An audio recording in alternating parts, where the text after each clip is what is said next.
Hey, everybody. Welcome to Beyond the Booth, How We Chatting along with our special guest tonight, Michael Ingram. Phil Harris will hopefully be joining us here shortly. Holiday Mondays makes for a crazy Tuesday. I don't know if it's that way for everybody, but it does for myself. And so, but anyway, Michael, I'm sorry I sent you the wrong link. You was sitting there waiting on me, and then I was sitting there waiting on you. But anyway, we're here together now, and thanks for joining us tonight. I'm glad to be here. Technology frightens me a little bit, so I was sitting here waiting, and I was thinking I've done something wrong on my end. I sure was glad to see that message from you saying that you'd sent me the wrong link.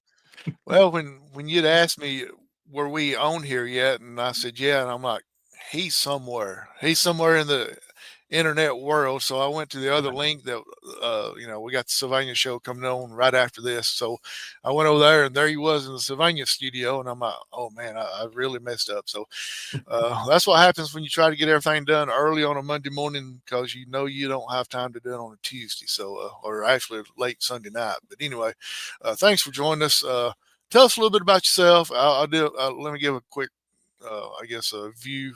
You're one of the voices or the voice of the Piedmont Bulldogs on Friday nights, and I'll let you finish off. Well, I'm a Piedmont guy. I've lived here all my life. Went to school at Piedmont. Graduated from Piedmont, and several years in 2016, I was here. I'm also the lead pastor at First Baptist Church Piedmont.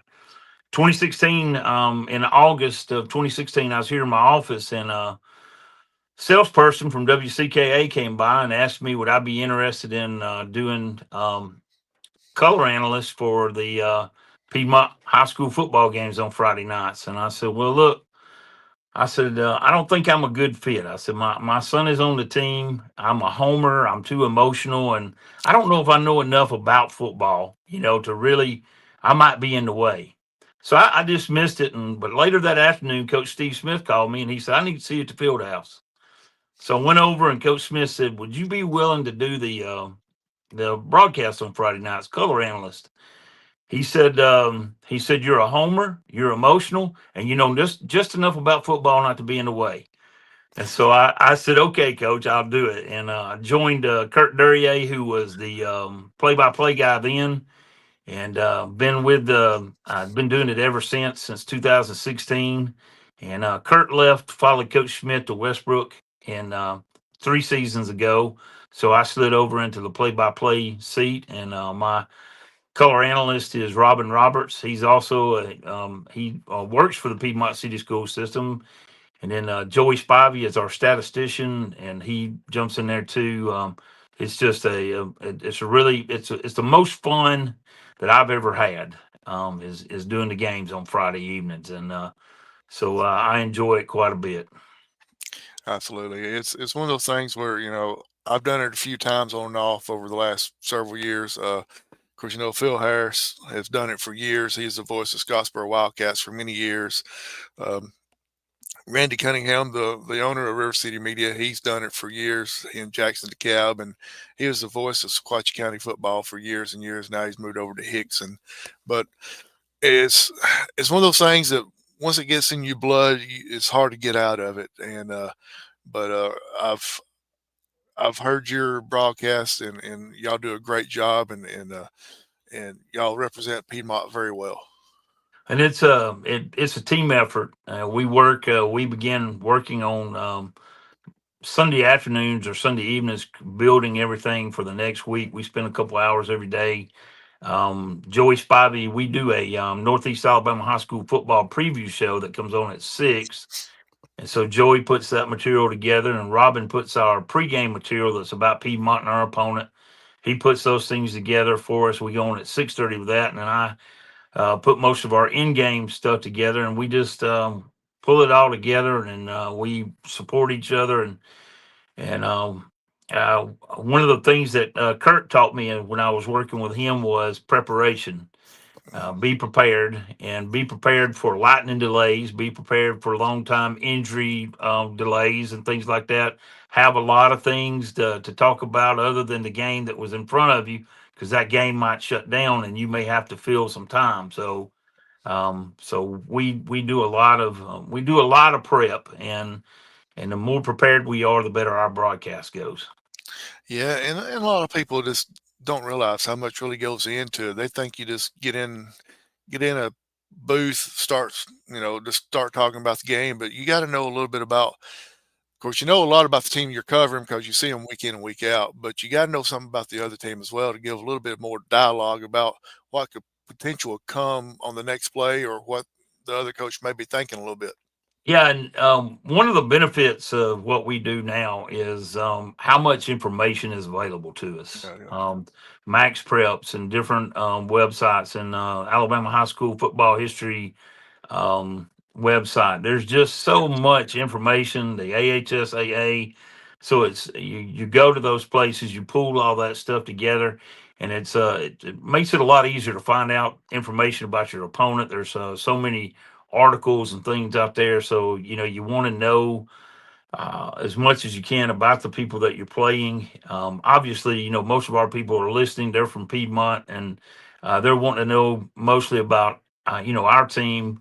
But it's good to be able to call your opponents, know about their coaches, know about the system that they run. So it takes a lot to get all that together. It does, and even though you may get the newspapers and read about the other teams, it's still not the same as far as knowing the other team. The newspapers will tell you who scored what, but it don't really tell you how they scored it. And Yeah, so being able yeah. to go on the internet and find out all this stuff is a lot easier now than it used to be, even 15 years ago. Yeah, and most people, for your broadcasters didn't have access to film those kind of things, but with NFHS, a lot of the teams lead their games up on NFHS, so you can go back and watch them play some, and so you get more familiar with them. And I feel like the more familiar we are with those things, then the better our listeners. It's a benefit to them, and that's what we're here for, is to be a benefit to the people who are listening, and to make it as enjoyable as we can for them. So the more that we can do those things, the better. Yes, and if Coach Tyler Van is listening, I want to go back to a comment that you made earlier, and I think you know what I'm fixing to talk about. But when you went and met with Coach Steve Smith, was it in the locker room that had air, or with the one that had the heat on? Oh yeah, so I got to tell you this.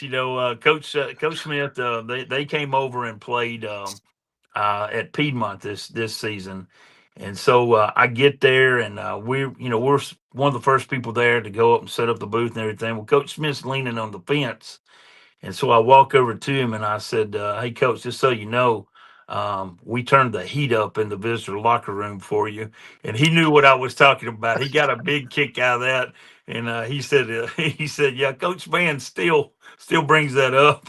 That we turned the heat on them, but that was there's a lot of good background stories there these coaches have with each other, and so it was fun to be able to come back with him and get that in for Coach Van.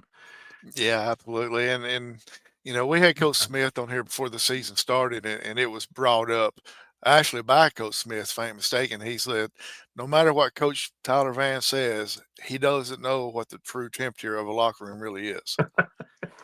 But yeah, it's little gamesmanship going on. But I know all these coaches.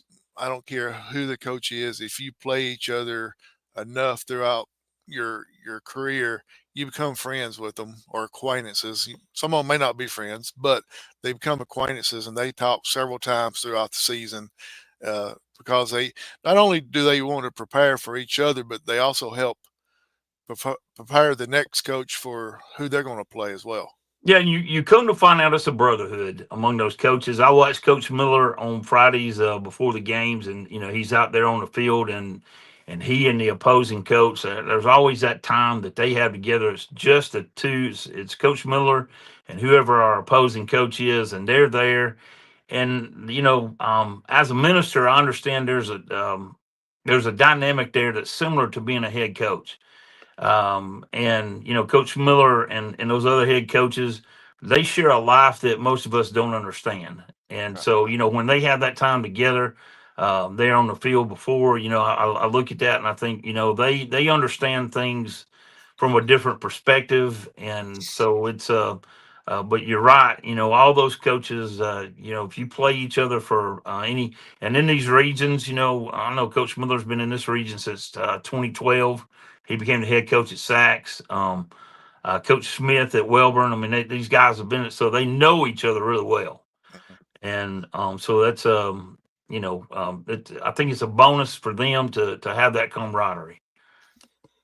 Yeah, it makes everything a lot better, and and it kind of makes it a little bit difficult for them to coach against each other because they know each other so well as well. So, usually what makes or breaks sometime in the games is something that the other coach will bring out that the other coach is not expecting. Yeah, and I think you're right there because you think you know them really well, but they're in the game when that chess match starts. They're trying to outwit the other guy, and then, that friendship for those 3 hours, that friendship set aside, and they're trying to win, and so it's always interesting to watch how those things go, and to see you play an opponent during the season, and then you play them in the playoffs, and it looked like a completely different game. And so there's a lot of gamesmanship and chess match going on there, and it's fun for us to have a front row seat to watch those things and be a part of that. You mentioned being a minister and being really emotional on the games and all that. Have you ever been so emotional and got so hyped about it that on Sunday you had a hard time talking because your voice went away from you? So the cameraman for Piedmont, who videos every game for the coaches. He's also one of our church members here. His name's Richie Nayer. His dad, Mike, was the best statistician that I've ever been around. But Richie has been the cameraman for the last several years. Richie's job is to hold my shirt, and to make sure that I don't fall out of the booth because at the end of let's see, the last home game we had last year was against Fife, and we had the big stop there at the end, and it was just bedlam there in the booth, and that Sunday morning, I imagine people did notice that I was a little hoarse, and and that it was probably a short sermon. They don't get upset about it because it's probably a shorter sermon. Well, let's talk a little bit about this year's team. We, as we talked about before we went live, 7-0, undefeated, having a great season, and uh, we had a young man on here back. I say a few weeks. It's been a couple of months now. Um, Pinto, uh, Raleigh Pinto. He was on here, and we talked to him.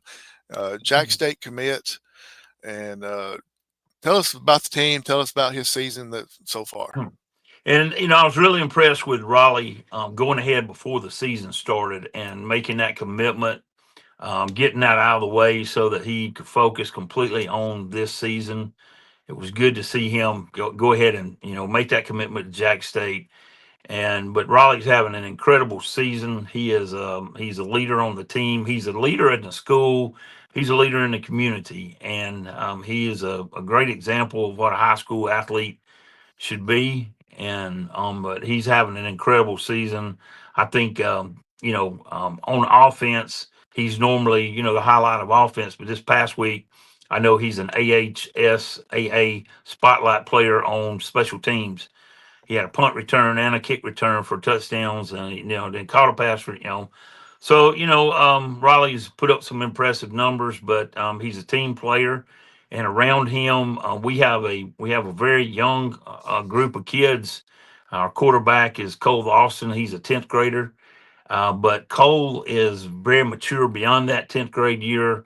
He has pitched in some high pressure situations. He's been pitching with the high school since he was in the 7th grade. So he's been in some pressure situations. So he's done a really good job coming in this year, replacing Cole Wilson from last year. Cole had that big booming arm. Cole Austin has a little bit more of a touch. And so it's been interesting to watch that dynamic. We have this year on offense that we didn't have the last couple years is speed. Nick Mixon, the running back, moved in from Saks, and he has really added an element of speed that we didn't have. Jackson Howard, I think Jackson is also a 10th grader. he's added another. We've got a gear we didn't have last year, and it's been nice to have that coming into the year. Concern was maybe replacing offensive linemen but I mean, from the very get-go they've been cohesive. They've been outstanding. There's just been so many playmakers there on that offense, and it's a dynamic offense. They can put up points real quick, but I've also through this season watched them. They can also grind it out, burn that clock, those methodical drives, and so it's good to see that they can do those things too. That going to come in handy later on. And they're just really a complete unit there. Defensively, I think offensively in a 3A, we're like a number three in points scored average. Defensively, we're in the top five of defensive points. Points allowed. Our defense, this past week, Chase Kirkpatrick was our player of the week against Pennington. He leads our team in tackles, but everybody on that defense contributes. They fly to the ball. Bentley Chandler, Ben Dempsey. There's just so many of them who do so much every week. And one of the things that has happened this year is we have developed depth that I didn't realize we would be able to develop. On this team of close to 60 players, over 40 of them, I mean, maybe 43, 44 are ninth and 10th graders. Mm. And these ninth and 10th graders are the kids we've been waiting on. We've been talking about them in the booth for the last 2, 3 years about them getting there. And they have developed a depth that is just really great to have. Coach Miller talked to me last week about, he's going to have to give our backups a little bit of a break because they've played the second half in all but two of our games. And then they turn around and play again on Monday. He said, so, our backups are more beat up than our starters right now. But it's just an incredible group of young guys. When they walk out on the field, they don't understand the concept of losing. They've always they've been excellent in every sport that they're all most of them are multi sport athletes, and so they do a great job every week of shoring each other up, and that depth really is incredible. And it's been really fun to watch. Sometimes on Friday I had to go by the field house, and they're in that weightlifting period, that last period, and they're taking care of business. I mean, they're working out there on Friday just like they do every other day a week, but they're having fun. Yeah. They like each other, and it's really it's a good situation to see, and to see that young group and to know that we're going to continue this on for a while. So, if I heard you right, you went from one Cole at quarterback to another Cole at quarterback. Yeah. Do you have during the season? I know you get emotional, you get excited. Have you ever called one Cole the other Cole's name last name? Yeah, at least a couple of times I've said Cole. I've called Cole Austin Cole Wilson, and there's been at least once that I've called him Austin Cole. So I get ahead of myself sometimes, but Robin and Joey normally they'll politely straighten me out. So I enjoy that. But season coming along this season, we had a 3 game stretch ended this past week with Pennington. We were on the road 3 weeks. Every one of those games were an hour and a half away. Mhm. We called it the Taking Care of Business Tour. And but in talking to Coach Miller, he told me and Robin that he was glad to have those 3 games back to back to back like that, to take them out of their routine, that they had to eat at a different time, they had to ride a bus longer, they had to do things differently because, as he said, in the playoffs, normally we're going to travel to Northwest Alabama up in the Florence area, Muscle Shoals area, and so they're used to now. Those younger guys are used to a bus ride. They're used to that schedule being disrupted, and so it's a it's been a labor for most people, to drive it, but for Coach Miller, he said it was a good thing for his team, for our team to be able to do that, throw them out of their routine so that they can see what it's going to be like maybe in the playoffs. when we're not in that same type of routine every week. Yeah, you kind of took the next question right out of my mouth there because I was going to kind of make a comment as far as when the playoffs roll around, you never know. Of course, y'all are ahead in your region. You're more than likely going to host a region playoff game or a first round playoff game, but then after that, you're not guaranteed nothing at home. No, you're not, and like you said, we'll surely will host the first round game, but after that, it's a lot of things can happen. We weren't expecting Vinemont beat Gordo this past Friday night.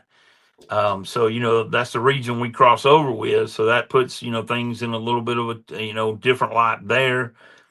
I think Vinemont and maybe Winfield have clinched playoff spots. Nobody's won the region yet, but so we're looking. We're keeping a one eye over there to see who's winning over there, and then you got the up north East Alabama. There's the Fifes, and so somebody's got to play those teams, and we may have to go on the road to do that. Hopefully, we'll. There have been years where I've seen we had all 4 games at home. That'd be wonderful, but you're not guaranteed that. So you have to be prepared, and so I'm hoping. Coach Miller's thoughts were this 3 game stretch will really help us be prepared for that coming on. Yeah, absolutely. And with young kids, and y'all have y'all are kind of. I don't want to jinx nothing, but y'all are kind of dominating the season. But you do have a young team that you're dealing with, and the kids can get in a routine, can get in a, I don't want to say a rut, but get in something where they're used to doing it exactly the same all the time, and then once something changes, it throws their whole world off. Yeah, and it's those expectations for a young person, especially a ninth or 10th grader. When that suddenly changes, it can throw them for a loop. But I think our coaching staff has done a really good job of using this as a training time for them to understand. It doesn't always, you don't always have a meal at 3:30 and then go back to the locker room and then get prepared for the game at home or a short drive to Walter Welborn or those kind of things. Sometimes you're gonna have that 3-hour bus ride up to Rogers or some of the places we've been in the past, Gordo. So um, it's been a good philosophy for him these past 3 weeks to use that to help these guys understand that.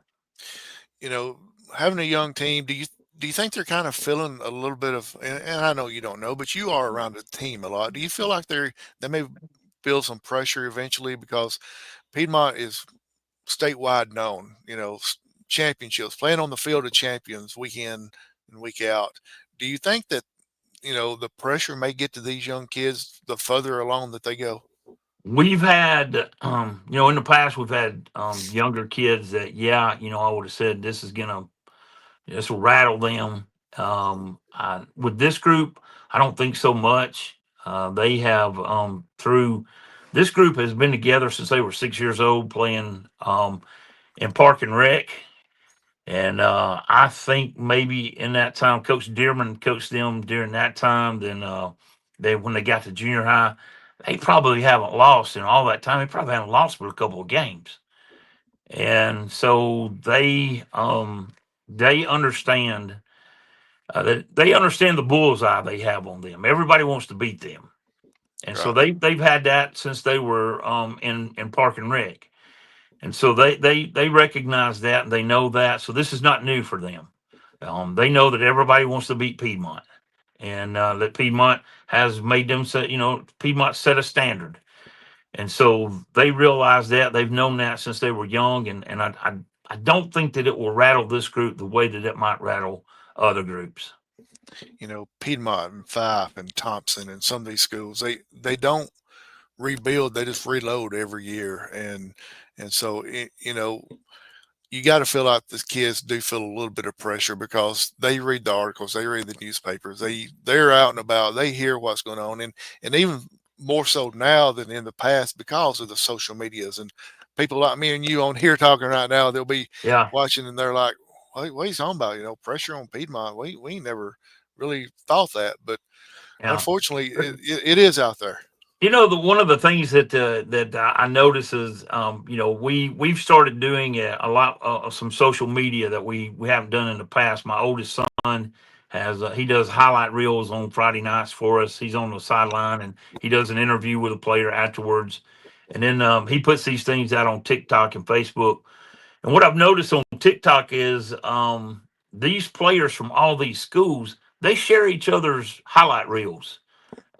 They keep up with each other. They look at what each other are doing. They tag each other in these things. And so with the social media, players all around the state know about each other, and they look forward to the point to where they may get to play each other. They may get to square up with each other, and Right. that's something different than it has been in the past. In the past, you just kind of heard about these guys, or you might have read something about them, but now you can see what they do, and they keep up with each other. It's a really a unique situation that they have. Yes, we had Coach Russell Jakeway on a couple weeks ago, and they were celebrating their 40th state championship. And Lance, the quarterback, his last name has slipped my mind, but anyway, uh, they were on there, and we were talking about the difference between 40 years ago till today, and they were like, we knew about people but didn't know the people, but now with social media you could live 3 hours away and talk to them every day because of stuff like this, and you know more about what's going on than you did back in the day. You might read a little something about it, but you didn't really know the people that you was playing against. But now everybody knows everybody because of social media, the Instagrams, the TikToks, the chats and the snaps, and all this other stuff that they got going on. Yeah, in the past with Piedmont, Cherokee County is just 15 miles away from us. So with Cherokee County, a lot of these kids, they grew up playing baseball, not just against each other, but they may have played on the same travel team, and their families know each other, and may have worked together or farmed together, or whatever. But really, that was maybe the only situation where we had like that, where you knew those people that well, you knew that team that well, and it's such a good rivalry. But now it's like that with just about everybody. When you may travel down to Sylvania to play BB Comer. But you know who those kids are because you've kept up with them on social media. You know who they are. When you go, when Weaver's coming in this week, you know those kids. Um, you know who they are. You through social media and those kind of things. So I think it makes them a little bit more I, I believe it heightens that competitiveness, because they've seen what these kids can do, and so they like that competition. Right. And it's great. It seems like it's made the sports world a lot better, especially in high school, being able to know what's going on, hearing about what's going on down south, and it's excuse me, a whole lot easier to keep up with too during the playoff system, during the playoff year season. I get it right in a second, but during the playoff season, because you're able to keep up with scores basically within a couple minutes after somebody scores, you already know about it, and so word goes through the stadium. Hey, this team has took a lead on this team, and so we may get to play at home again next week, or vice, or oh, we may have to travel, and so not only are there, you know, you're not having to wait till at the end of the night to get in your car and turn over to Phil and Yeah. Jeff Allen on QSB to find out who you're going to play. You pretty much know before it happens. Yeah, and that's you talk about that. The first thing we do when we get in the truck on Friday evenings, we turn on Phil and listen to WK. I've been doing that as long as I can remember. But I'm also, in a group text with broadcasters all around the state. Tommy Wood puts together a group text, and we're all in it together. And so, I know as soon as those games in who won. And so it's neat to have access to that, so I can keep up with Gordo, Vinemont, and Winfield and their game, and I can keep up with Fife and Geraldine and those teams, through those group texts, and I'm able to pass that along to the person who's listening at home, Mhm. who used to have to wait until Saturday morning to get the Anniston Star, the Gadsden Times, and to go through and try to find those scores. Now they're right there. They're right there with you. And you go home, and after filling them, after they go off, and John Holder has the show that he has on Friday nights, and they're on to about 1 o'clock in the morning. So if you're willing to stay up, you can know what everybody in the state did. So it's just out there, and so you are much more informed listeners and much more informed fans, and it makes it even more special to me. When I was growing up, and I'm 50 years old, and I don't care to let everybody know 50 going to be 51 pretty But soon. But you're just a kid. yeah, well, I sure don't feel it. But I remember if we didn't go to a ball game, we would wait till about 9:30, and we'd call the town hall at Sylvania and find out who won the game. And then we might, depending on who's answering the phone, we might could find out who won another game. And because back then they didn't have QSB scoreboard, there's no such thing as internet and all that.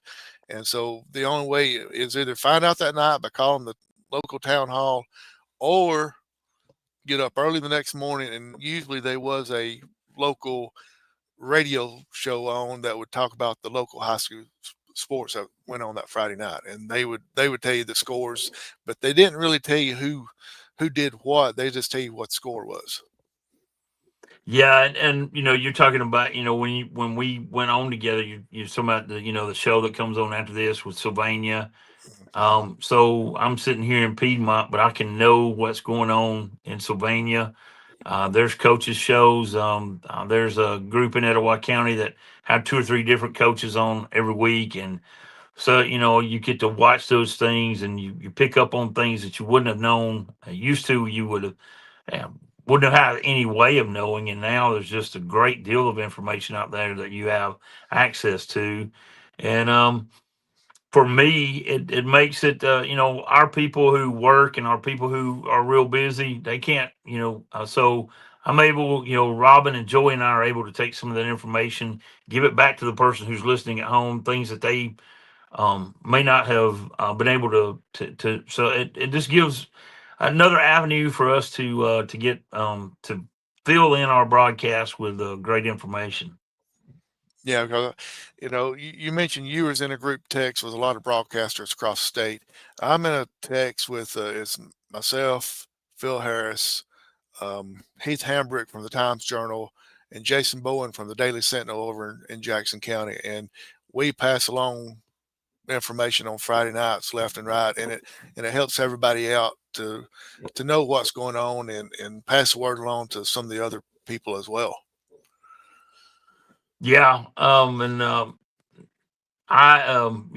it's not an overload of information, but it's a good opportunity for all of us to help each other out. Mhm. And to share that information with people who are trying to get that information out to their fans. It's good for us all to be able to link together like that to be able to get those things out to other people. Yeah, absolutely. And uh, back to Piedmont. I don't know how we got off on this, but we're talking about Piedmont football this coming Yeah. season. Got three more games left. Who do you got? Where you got them at? This Friday evening we have Weaver coming in. That's our homecoming. So we are home. Then the next week we're going the road to Walter Welborn. And then the last game of the season, we come back home on the 31st and we play Glencoe. And so those last three games, all region counters, and now a lot of great rivalry there in those games. Um, Especially when you go on the road to Welborn, it's a tough place to play. It always is. They're always very physical, and then Glencoe coming in. They put some points up now, and I talked to Coach Bailey Blanchard. I talked to him on Sunday, I took and to ask, you know anything about Mr. Blanchard? yeah, Bailey is Bailey's one of ours. He's a good one, and I'm glad to see they're on his coaching staff. He's got four Piedmont graduates on the staff, and then his athletic trainer is also a Piedmont grad, and three of them graduated from West Alabama.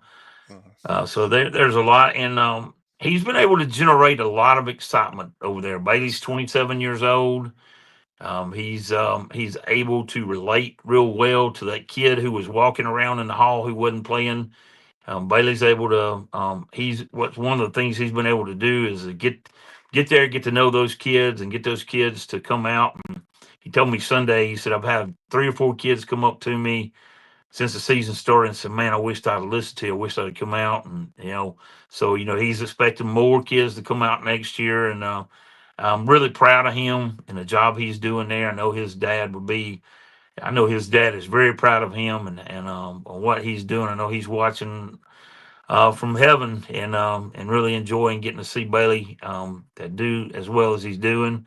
But now I've told him, for those 3 hours that Friday night, I don't feel that way. Don't take it personally. I don't feel that way during those 3 hours. But I'm so proud of him and the job he's doing there. Yeah, we had him on before the season. Seemed like we've had just about everybody on. I know we haven't, but it seemed like. But we had him on, and it was great getting to talk to him and learning about him and his system and some of the things that he's put in place and implemented at Glencoe.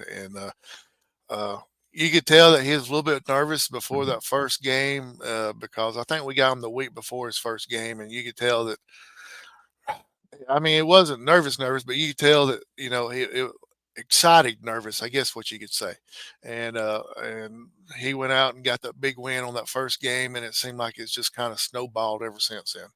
Yeah, I send him a text every Friday and wish him good luck and let him know that I'm thinking about him. And one of the benefits of Bailey that he has that's going to help him so much in these first couple of years is he has so many mentors. He has so many people. Bailey's been in a locker room.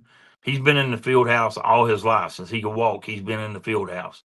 So all these men that he's been around all these years, he has a lot of people to turn to for advice. A lot of people to help him along the way, and that's going to be a great benefit to him. And he's that guy that later on in life he will return that favor to the young 27-year-old someday. And so um, really happy about what's happening for him there.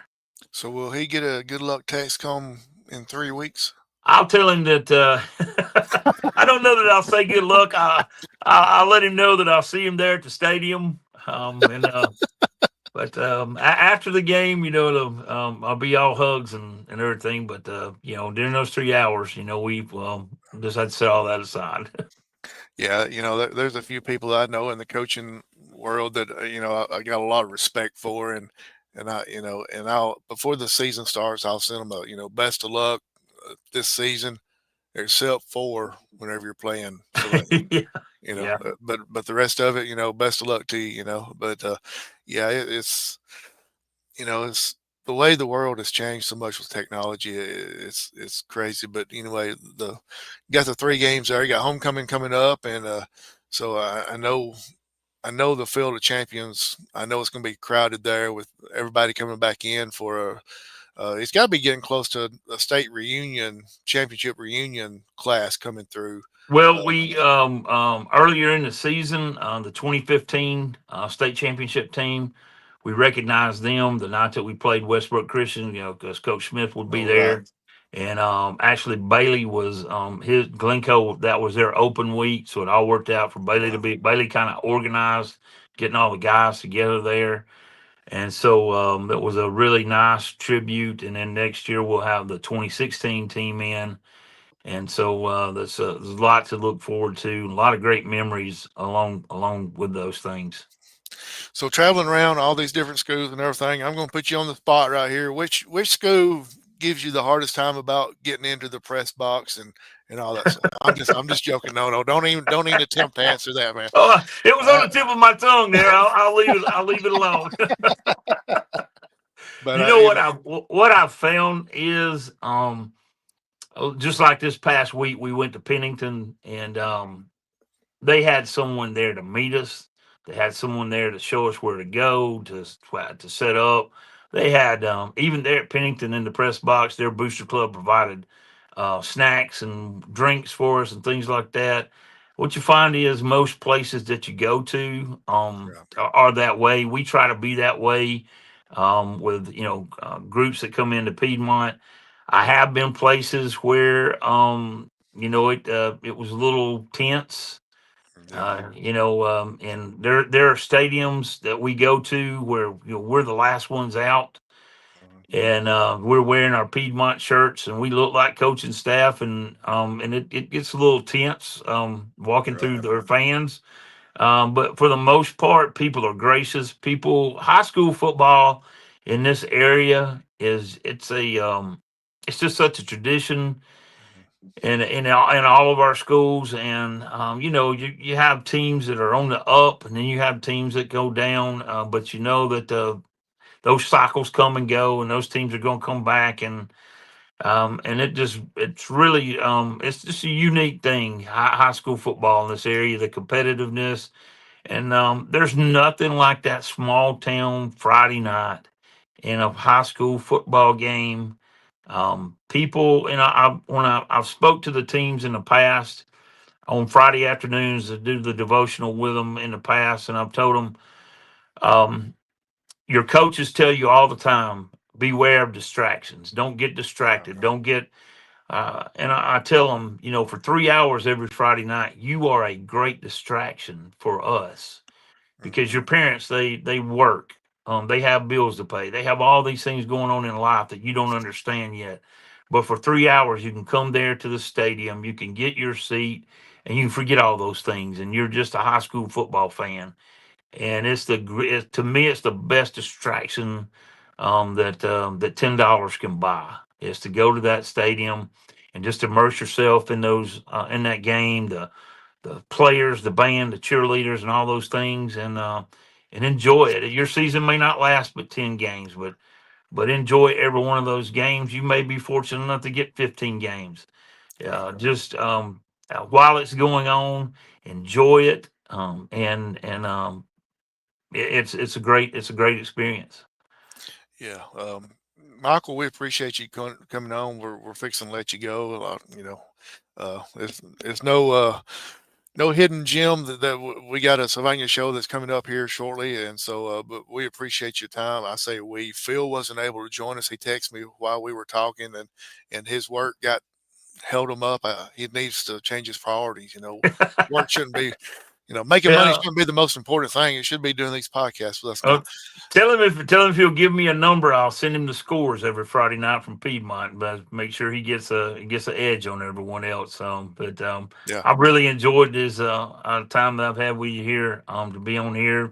If you're ever in Piedmont on Sunday morning, 10:15, we'd love to have you at the First Baptist Church of Piedmont. Come on, I'll save a seat for you. And you tell Coach Van that he ever comes back to Piedmont, we got the heat on for him. Well, and it's like you're reading my mind because I was fixing to ask you about, tell us where we can come and listen to your Um, ministry at. So just we're go on ahead. every Sunday morning, 10:15 a.m. We Facebook and YouTube live on our First Baptist Church of Piedmont Facebook and YouTube page, and you can find us there. We're 10:15 on Sunday mornings, 5:30 Sunday evenings, and 6 o'clock Wednesday. And man, we are just busting at the seam with children and teenagers, and it's a That's good great. time here in our church. And I'm blessed, and I thank the Lord for allowing me to get to be a part of this. And I thank my church so much for allowing me to have the time to do this on Friday nights. When Coach Smith asked me, I went to my church and I asked, is this okay with y'all if I do this? And they said, "Uh, we think it's a wonderful thing." And so they've been behind it ever since. And I'm blessed to have that support from my church. And to be able to do the ministry and do all this with football team and all that, you have to have a supportive wife. So if you don't mind, go ahead and mention her and your family, please. My wife is Bree, and she's a realtor here in Piedmont, Pope Realty, and she is um, she loves to tell me when I get home on Friday evening, you messed this up. so so I know, I can't ever. And she keeps me humble. And then my oldest son Grayson, he and his wife Logan, they live in Pell City. He works for Farmers and Merchants Bank in Anniston. And my youngest son Bryson, he's a 3-time state champion at Piedmont. football, and he works for Sumter Utilities close by, and I'm just blessed to have them in my life. That's awesome. And you've seen the show. You know the last thing that we always talk about is going to be shout outs. I know you gave a bunch to your family, but you got any more shout outs you'd like to give to anybody? Well, I want to shout out to the guys that every Friday night who are with me, Robin Roberts and Joey Spivey. Our engineer back at the station is Jamie Brooks. She graduated from Piedmont a couple of years. She keeps everything running smooth. And just a shout out to all the people at First Baptist Church of Piedmont, and go dogs.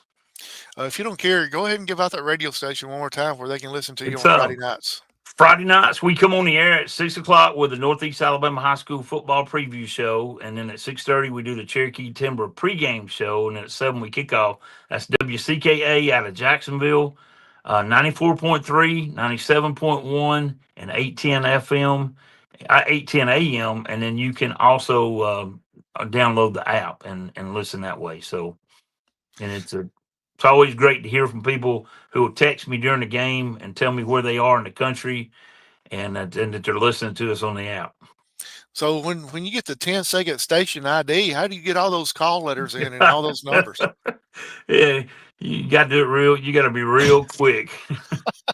I abbreviate. I just say WCKA Real Country. Well, that's great. Michael, I appreciate you reaching out to me back several years ago. We started doing this with the Coach Tyler Van show, and you reached out to me on Messenger on Facebook Yeah, and and talked to me well, about something, and then next thing I know, you hit me right here where it means a lot to me. Here in my gut, talking about, hey, we're coming out to Sylvania. Where's good places to eat between Piedmont and Sylvania? And I think yeah, I sent you a list a mile long. yeah, you Because did, and if you want to I know about good appreciate food, if you want to know about good food, look up River City Media because we're nothing but about eating on here. So, it. but no, it's great, and playoff season rolling around. Best of luck to you, your travels. I know we are hoping to get to host all the playoff games except for that last one at home. Yeah, yeah. And but if not, safe travels. And I know you got a few away games. But is there anything you'd like to say before we let you get off here? And once again, we appreciate your time. Now just go dogs. Thanks, And Howie. hey, thanks for joining us. And Michael, if we can, maybe during the playoffs, maybe we can get you back on here and I'll be tell glad us a little to. bit. Tell us a little Yeah, bit I'll be about glad what's to. going on. And Mr. Raleigh Pinto, like I said, he was on here before, and like being able to keep up with him. Try to keep up with all the players that we've had on here, and it's getting harder and harder to do because after you do a few of these shows, they start adding more and more people to try to keep up with, and it's getting harder to do. Yeah, We may have to expand our $0 budget out to something to get somebody else to help keep us updated with all these peoples. But looking forward to your playoff run, and best of luck. And try to take it easy on Glencoe and you boy coach down there to at least give them a thumbs up or something. Maybe not a good well, luck, but at least a thumbs up or something. I'll be good too. Good deal. So, but for Phil Harris that wasn't able to make it, work got him called tied up, so he wasn't able to make it. So I'm the Howard Cheney, and our special guest tonight was Michael Ingram of the Piedmont Bulldogs and Piedmont First Baptist Church. Yes, First yes. Baptist Church of Piedmont. So if you don't like what he says on Friday night at the football games, go back on Sunday morning or Sunday afternoon. He'll. I know he's got the good words then. Amen. Absolutely. So good night, everybody, and thanks for joining us.